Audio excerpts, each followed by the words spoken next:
আলুর চপ আমরা কিন্তু প্রায়ই খেয়ে থাকি, বাড়িতে বানানো হোক বা দোকানের কেনা, প্রায় খেয়ে থাকি। তো এইভাবে একবার এঁচোড়ের চপ বানিয়ে দেখুন, অসাধারণ হয় খেতে। আমি কিন্তু এই প্রথমবার বানালাম এঁচোড়ের চপ, আর একবার বানিয়েছিলাম এঁচোড়ের কাটলেট। তো প্রথমে আমি এঁচোড়টাকে সেদ্ধ করে নিয়েছি, তারপরে সেই সেদ্ধ করা এঁচোড়টাকে আমি একটু ম্যাশ করে নিচ্ছি। তারপর একটা আলুকেও আমি সেদ্ধ করে নিয়েছি, আলুটাকেও কিন্তু আমি ম্যাশ করে নেব, যাতে একটু দানা দানা ভাব থাকে। এটাকে কিন্তু একদম ম্যাশ করা যাবে না, ঠিক আলুর চপে যেরকম একটু দানা দানা ভাব থাকে ঠিক সেইভাবে কিন্তু আমি এঁচোড় আর আলুটাকে একটু দানা দানা ভাব করে রেখে দিয়েছি। আর এদিকে আমি একটা মশলা বানিয়ে নিয়েছি একটা শুকনো লঙ্কা আর অল্প একটু গোটা জিরে, একটু ভেজে ওটাকে তুলে রেখে দেব। এদিকে ওই তেলের মধ্যে দিয়ে দিলাম পেঁয়াজ কুচি, একটা ছোটো সাইজের পেঁয়াজ নিয়েছি, খুব কিন্তু বড় সাইজের নেইনি। যেহেতু আমি চপটা খুব বেশি বানাবো না, তাই কিন্তু আমি অল্প করেই মশলাটা বানিয়ে নিচ্ছি। গ্রেট করা আদা রসুন দিয়ে দিলাম, এর মধ্যে কিছু মশলা অ্যাড করে দিলাম, জিরে গুঁড়ো, ধনে গুঁড়ো, লাল লঙ্কার গুঁড়ো, আর একটু দিয়ে দিয়েছি গরম মশলার গুঁড়ো।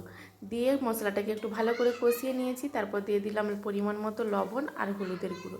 ভালো করে মশলাটাকে বেশ কষিয়ে নিতে হবে। এর মধ্যে দিয়ে দিলাম ম্যাশ করে রাখা আলু আর এঁচোড়টা, দিয়ে ভালো করে মশলার সাথে কষিয়ে নিতে হবে, যেন একদম দলা বেঁধে যায়, সেই রকম একটা ডোয়ে পরিণত হয়ে যায়, ততক্ষণ পর্যন্ত বেশ ভালোভাবে কিন্তু এটাকে মেখে নিয়েছি। আর এখানে চাইলে কিন্তু আপনারা কাঁচা লঙ্কা কুচি ব্যবহার করতে পারেন, তাতেও কিন্তু বা আদা যখন থেতো করবেন, আদা থেতোর সঙ্গে কিন্তু কাঁচা লঙ্কাটাও থেতো করে নিতে পারেন। ওই যে ভাজা লঙ্কাটা ভেজে রেখেছিলাম, ওই লঙ্কাটাও কিন্তু আমি এর সাথে অ্যাড করে দিলাম, জিরে আর লঙ্কা ভাজাটা। তো লঙ্কার পরিমাণটা যদি আপনারা একটু বেশি খেতে চান, তাহলে কিন্তু একটু বেশি পরিমাণে দিয়ে দেবেন। বাটির মধ্যে নিয়েছি বেসন নিয়েছি, বেসনের মধ্যে দিয়ে দিলাম পরিমাণ মতো লবণ, হলুদ গুঁড়ো আর লাল লঙ্কার গুঁড়ো দিয়েছি, আর দিয়ে দিচ্ছি অল্প একটু বেকিং সোডা। এটা মুচমুচে ভাব হওয়ার জন্য বেকিং সোডাটা ব্যবহার করলাম। তো আমি এটাকে বেশ ভালোভাবে ফেটে নেব। বেসনটা যত ভালোভাবে ফেটে নেওয়া হবে, তত কিন্তু চপটা মুচমুচে হবে। তো বেসনের দেখুন ঘনত্বটা ঠিক এইরকম থাকবে। আর এদিকে আমি কিন্তু আলুটা ঠান্ডা করে একটু গোল গোল করে নিয়েছিলাম, তাই এই বেসনের গোলার মধ্যে দিয়ে দিলাম কিন্তু 1 চামচ মতো গরম তেল। তো আমার মেয়েরটা কিন্তু আলাদাভাবে করেছিলাম, ওরটা লঙ্কা দেইনি, তো ওরটা কিন্তু আমি আগেই তেলে ভেজে নিয়েছিলাম। তারপর এগুলো কিন্তু লঙ্কা দেওয়া ভেজে নিচ্ছি। তো এইভাবে হাতের সাহায্যে একটু প্রেস করে নিতে হবে।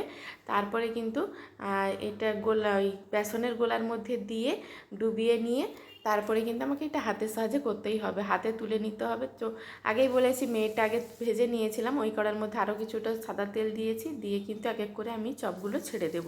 ঠিক যেইভাবে দেখাচ্ছি এইভাবে আলতো করে তুলে নিয়ে দিয়ে দিতে হবে তেলের মধ্যে।